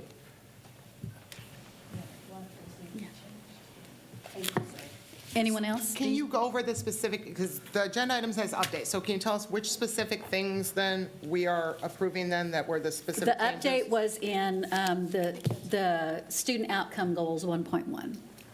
Just that's the only thing? That was the only thing that That's staff we, turnover. and the staff turnover, that was clarified, yeah. Okay. So those are the only things that we discussed during that meeting. Okay, was the student outcome goals. And I think the turnover rate, we clarified as well, 2.1. I need you to. Is there any other discussion? Yes, that we discussed 4.3. JISD will implement strategies to decrease energy spending by a minimum of 1% to 3% each year. We talked about how energy had increased. Correct. And that was going to be a little bit out of our, potential to reach, especially we didn't know what the light company was going to do. Yeah, CPS. And I think that's an issue in a number of areas, is that, and it says in here, subject to any governmental or board decisions that may impact the outcome. And there are some things that we just don't have control over. Unfortunately. In my world, I'd control them all, but that's not how it works. Anything else? Was there something else, Ms. Ryan, Ms. Stanford? Want to make sure you've had an opportunity. No? Right, I'm just clarifying. The only thing we're Yep. approving is that little tiny change that Those was two, made. right. We're not done with this thing. Correct. Because there's a lot of things that need to be. And it will get revisited more than once. And officially in June, the whole thing. Okay. All right. So I move that we approve the updates to the scorecard as presented. May I have a second? Second by Mr. Oh, Macias. you got to clear the. I am. Hang on. All right, go ahead and vote, please.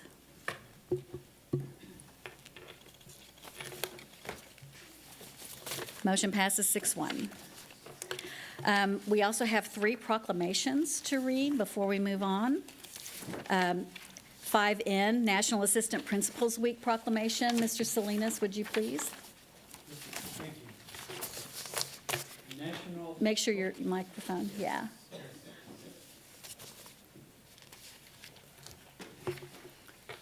National Assistant Principals Week, April the 7th through the 11th, 2025, celebrates the vision, dedication, and determination of assistant principals. Judson ISD is committed to show appreciation and thanks for all they do for our district and students. Assistant principals are instrumental in setting the academic tone for the schools and work together with teachers to help our schools achieve educational excellence. Please join us in celebrating these vital school leaders. Thank you to our assistant principals. Yes, thank you.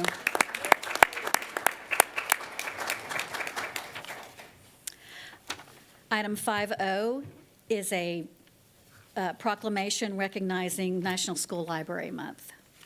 Judson ISD recognizes that lifelong learning begins and is systematically developed through the school library curriculum at all levels. School librarians have dedicated themselves to work for quality school libraries for all students, using both traditional resources and new technologies. Judson ISD calls upon all school administrators, teachers, students, and citizens of Judson to recognize and support our school libraries. Thank you to all our school librarians for your hard work.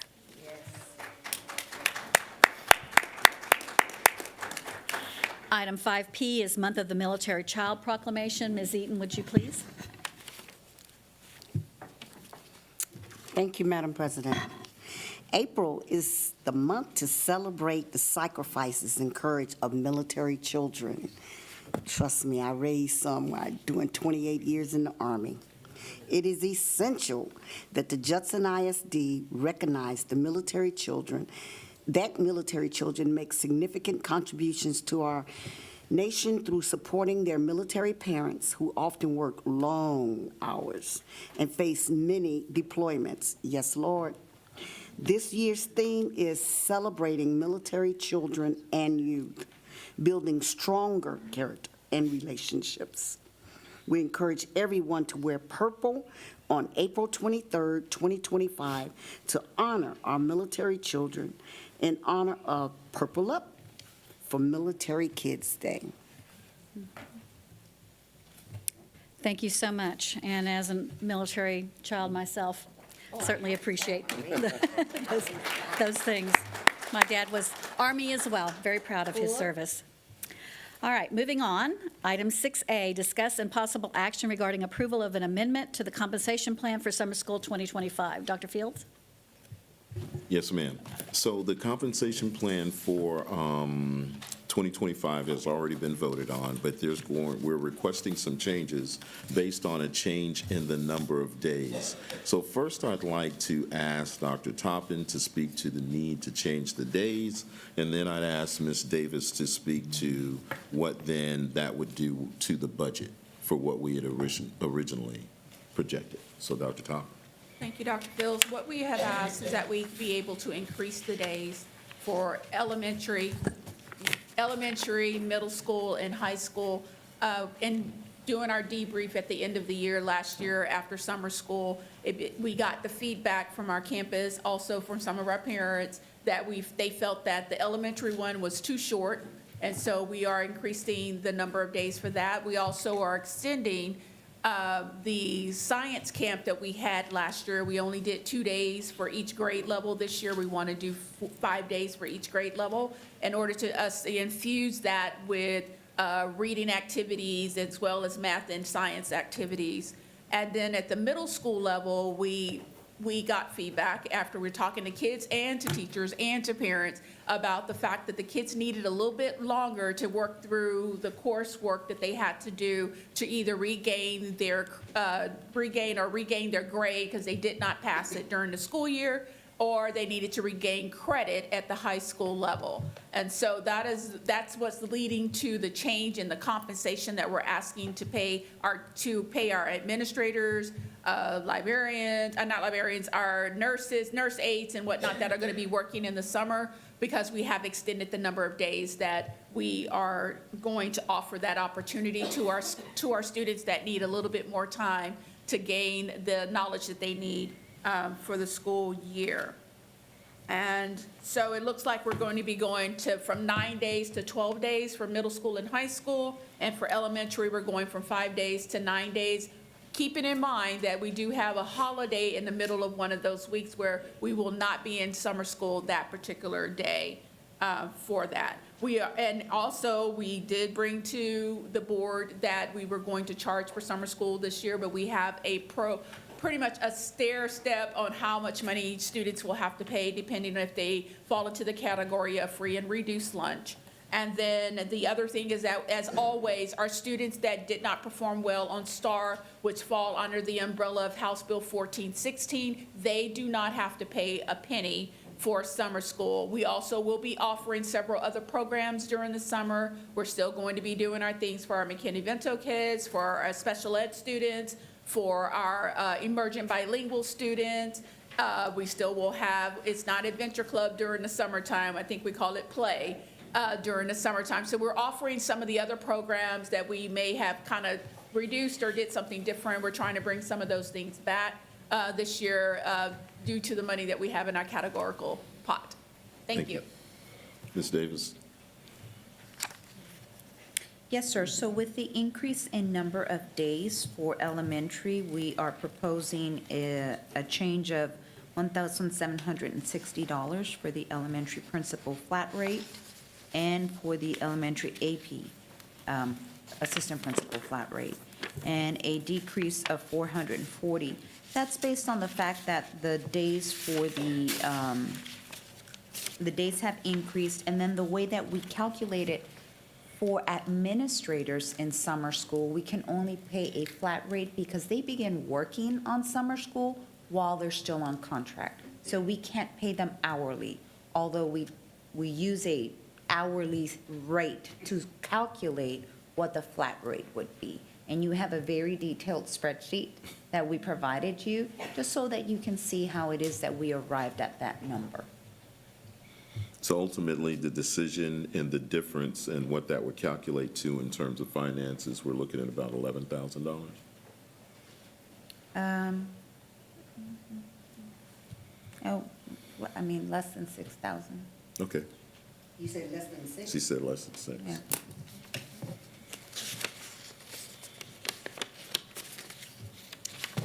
We stand ready for any questions. Mr. Salinas, I see you had a question.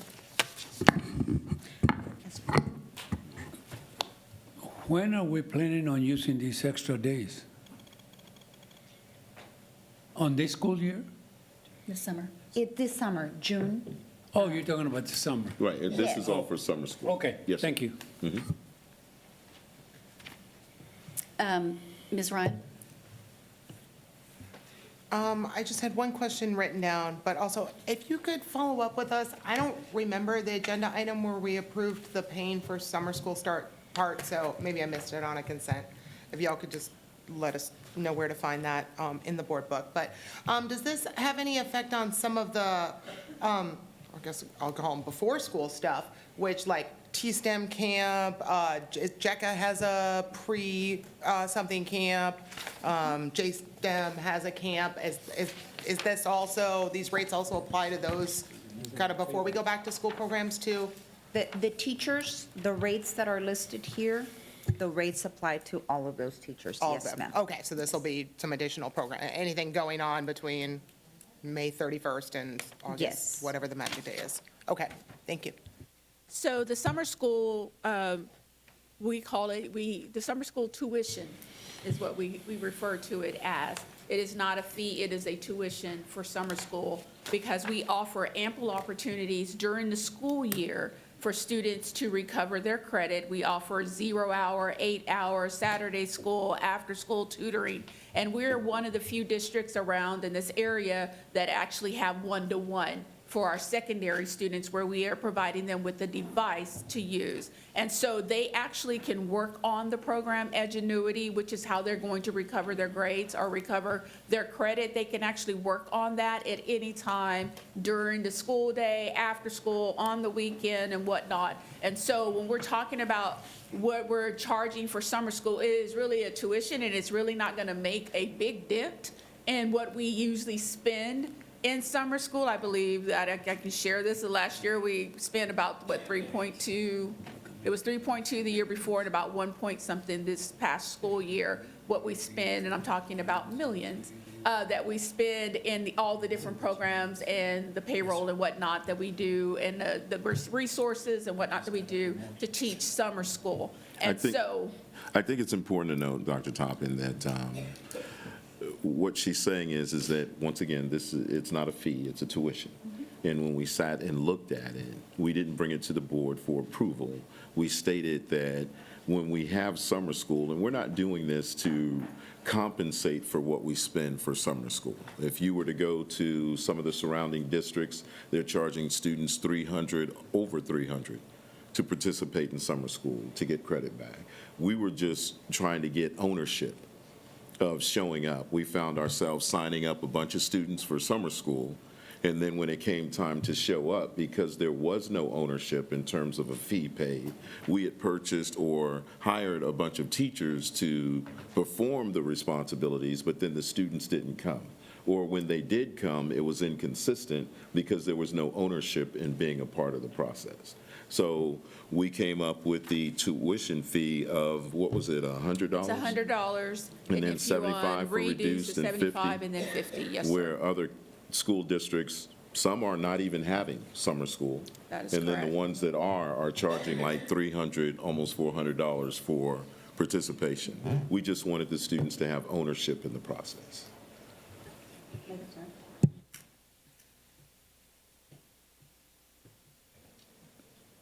Was that all, Ms. Ryan? Oh, yeah, sorry, no, I just, Wanted to make sure you Dr. Toppin had finished. said it was brought to the board. I was just trying to remember when it was. I thought I missed it. So, but Dr. Fields clarified that the board, it wasn't board approval. The compensation was brought to the board. Correct, yes, not the charging of, what do we call it, tuition? Yes, not the charging tuition, okay. I just wanted to clarify. I'd written that down, but I didn't remember it, but that's why I don't remember. All right, Thank Ms. you. Faulkner? As a matter of fact, I just got a call today. Shirt Civilo is not having summer school at all. Can I get some clarification, just because I'm hearing what you're saying? The students who are being charged tuition are there for credit recovery?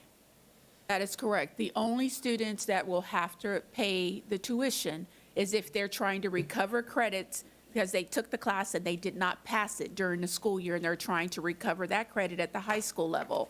Or if they're at the middle school level, they did not pass the class with a 70 or higher, and they're trying to recover the grade that they had in that class.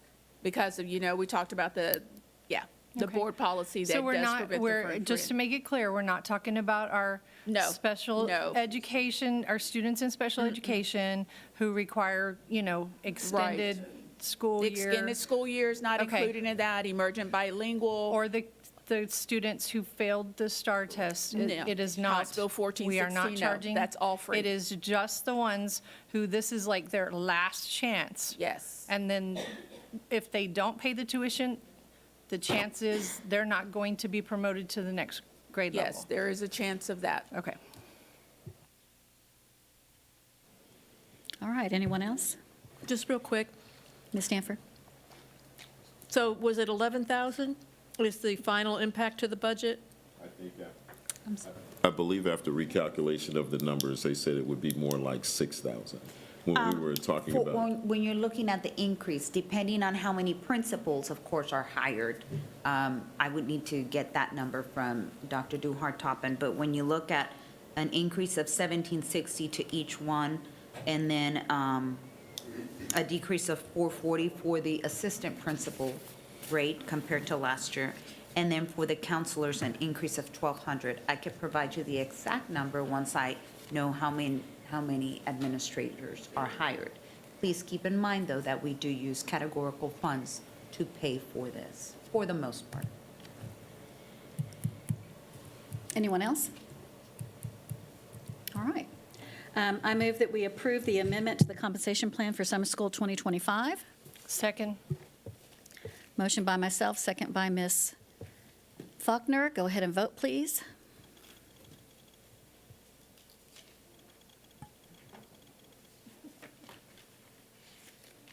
Motion passes 7-0. Thank you. All right. Next is our update on board training, conferences, events, board committee updates, and board norms.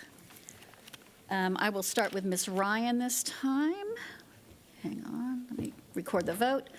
Ms. Ryan, did you have any updates for the No, didn't go to any training. I just hope the whole staff, it was wonderful seeing all your pictures of all the cool stuff you did on spring break and all the not cool stuff you did for some of you who needed to be home not doing cool stuff, right? And just having a little bit of downtime type thing. So only thing I've come and thanks all the principals for letting me come read all the kiddos in your schools. It's been awesome to be able to see each of them. And then, yeah, I'm looking forward. I'm going to go down to that big state Skills USA competition in Corpus in April, and looking forward to seeing the hundreds and hundreds of CTE kids that'll be down there competing at state. And hopefully we're going to get some that are going on to nationals this year, and look forward to cheering all of them on. Ms. Stanford? Had lots of fun reading at Salinas and Escondido in the past couple weeks, and attending Educator of the Year. Also went to Park Village's event and JSTEM Lottery, but I was especially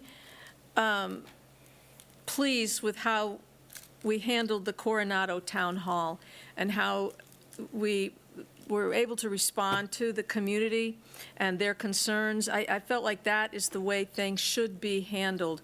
When citizens bring forward a concern and a problem, that the district pulls them together and talks to them and comes up with a decision and listens to them. And I thought we did that very well.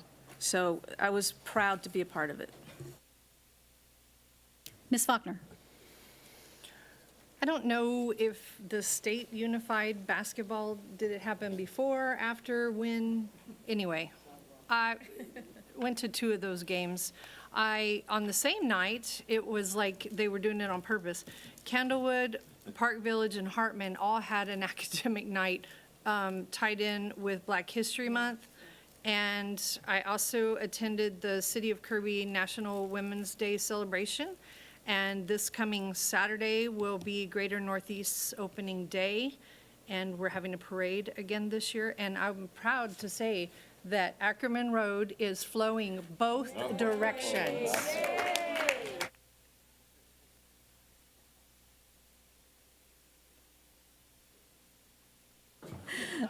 Mr. Macias?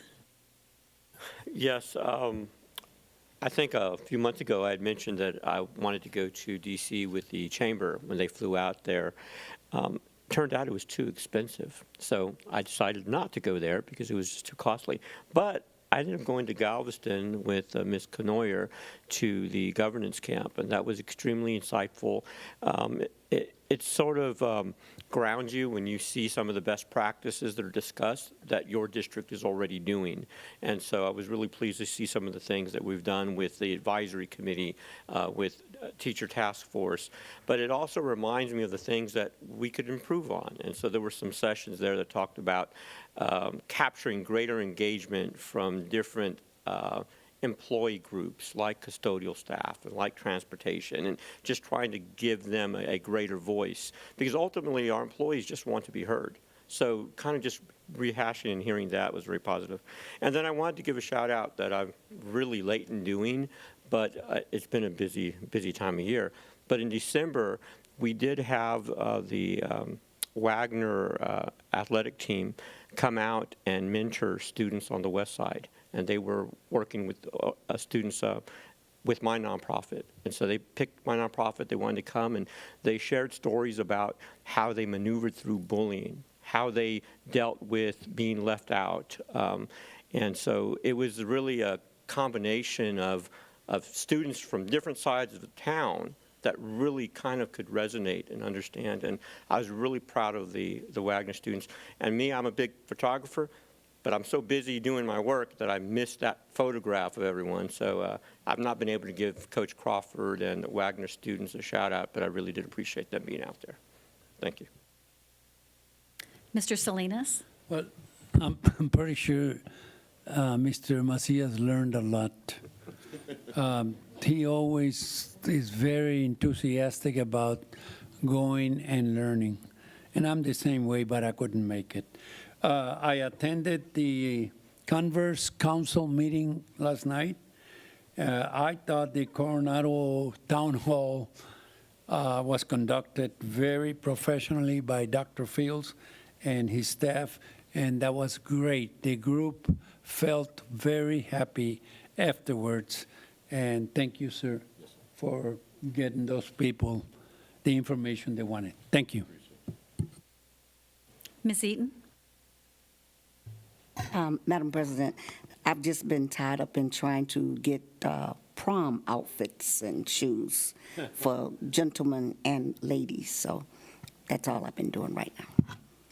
And I know that all our schools have care closets where they would gladly accept donations of prom dresses, suits, shoes, accessories. If anybody has that hanging around in your closet, contact your high school that's nearby you and drop them off, because we have students who want to go but can't dress appropriately. Can we make so. cash donations or only item donations? No, Just items?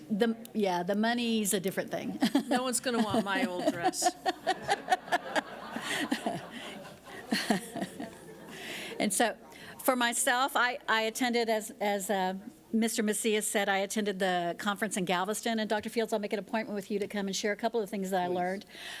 One is about creating a very fulsome board calendar where certain things are, we know that at this month we're going to be doing this, at this month we're going to be doing that. And that was really helpful with some samples that I'd like to share. And another thing was several districts have, the reason I really love this conference in Galveston is it's called Student Voices, and districts bring their students, and we hear from them.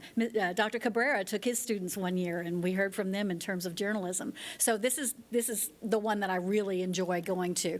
And one of the sessions that I went to was where the Student Advisory Council that the superintendent has really been tapped into doing way more than just advising. And so I'll share some of those details with you as well and see what you might like to take on. It's some things you might not have thought of. I also attended the Wagner High School girls basketball playoff game. Our students are second in state. What an accomplishment. So proud of them. Coach Jackson and her staff have done an amazing job with those students. It was an exciting game, and although we didn't get first, being second in the state is nothing to sneer at. Softball season started, and I'm trying to make my rounds to some of those games as well. Tuesdays and Fridays get a little busy with everything that's going on. And then again, I was at the Educator of the Year, and I'd like to certainly congratulate our Educators of the Year, our educators. And this year, paraprofessionals was a new category that we highlighted, and I'm really excited about that because they do an amazing job for us. And I know that you wanted to mention one more thing. You said, oh, I forgot. I forgot. Last Tuesday, I had the privilege of going to the Capitol for Advocacy Day for Texas professional counselors, and I ran into several of our Judson counselors. I went as a counselor student at Texas Tech with my professor, but it was kind of neat to see the group of educators who were there advocating. We also got to watch the Education Committee in action.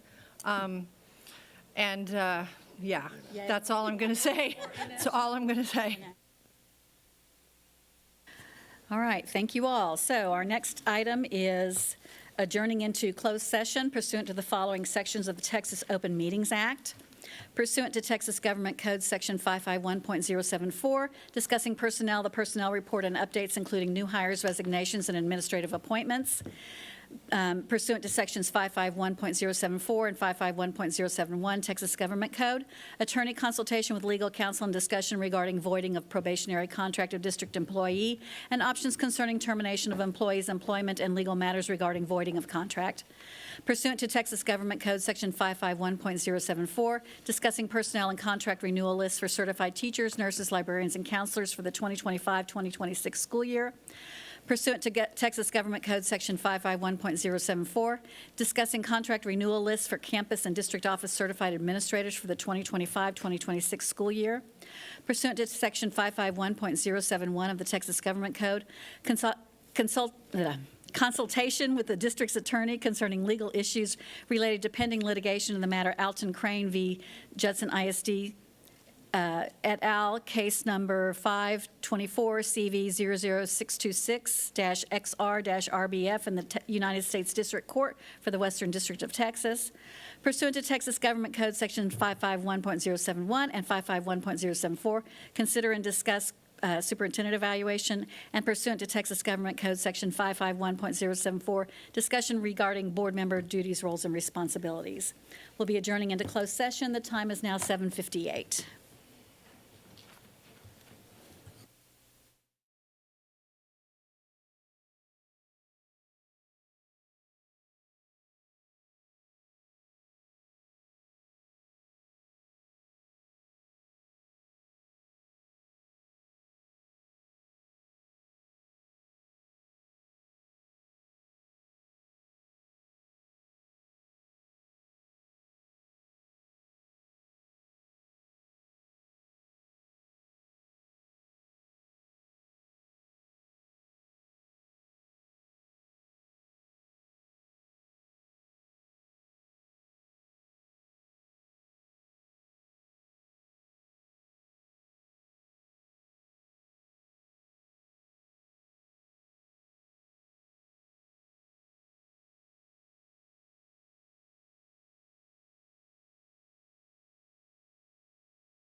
Stop. Stop. Don't jinx it. All right.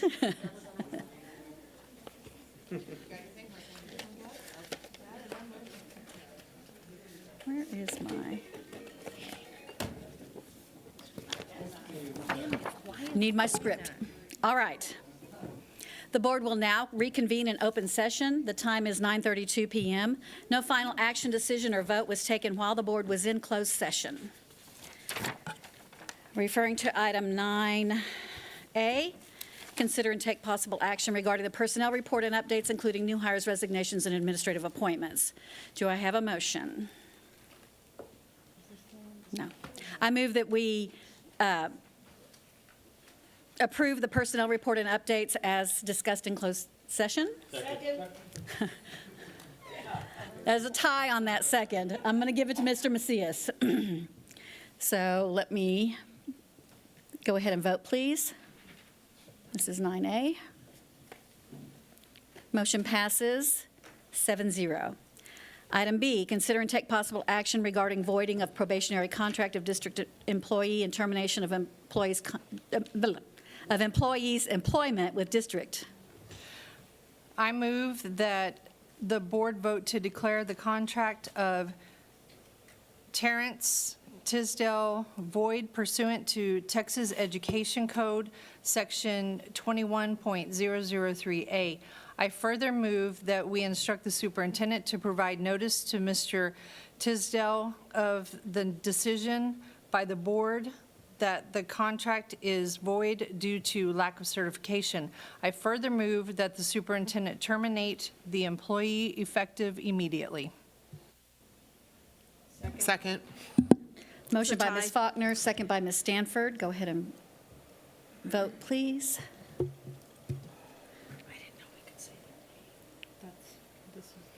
Motion passes 7-0. Item C, consider and take possible action regarding contract renewal lists for certified teachers, nurses, librarians, and counselors for the 2025-2026 school year. I move to approve the contracts for, the contract list for certified teachers, nurses, counselors for the 2025-2026 school year, as discussed in closed session. Motion by Ms. Faulkner, second by Ms. Eaton. Please vote. Motion passes 7-0. Item D, consider and take possible action regarding contract renewal lists for campus and district office certified administrators for the 2025-2026 school year. I move that we approve the renewal list for contract and district office certified administrators for the 2025-2026 school year as discussed in closed session. Motion by Ms. Faulkner, second by Ms. Eaton. Go ahead and vote, please. Motion passes 7-0. Item E, consider and take possible action regarding pending litigation in the matter Alton Crane versus Judson Independent School District et al. I move that the board authorize legal counsel to assert any proper counterclaims on behalf of the district in the matter of Crane versus Judson ISD et al., case number 524CV626, pending in the U.S. District Court for the Western District of Texas. Motion by Ms. Faulkner, second by Ms. Stanford. Go ahead and vote, please. Motion passes 7-0. Item F, consider and take possible action regarding evaluation of superintendent. I move that we approve the evaluation of the superintendent as discussed in closed session. Second. Motion by myself, second by Mr. Salinas. All right, last vote.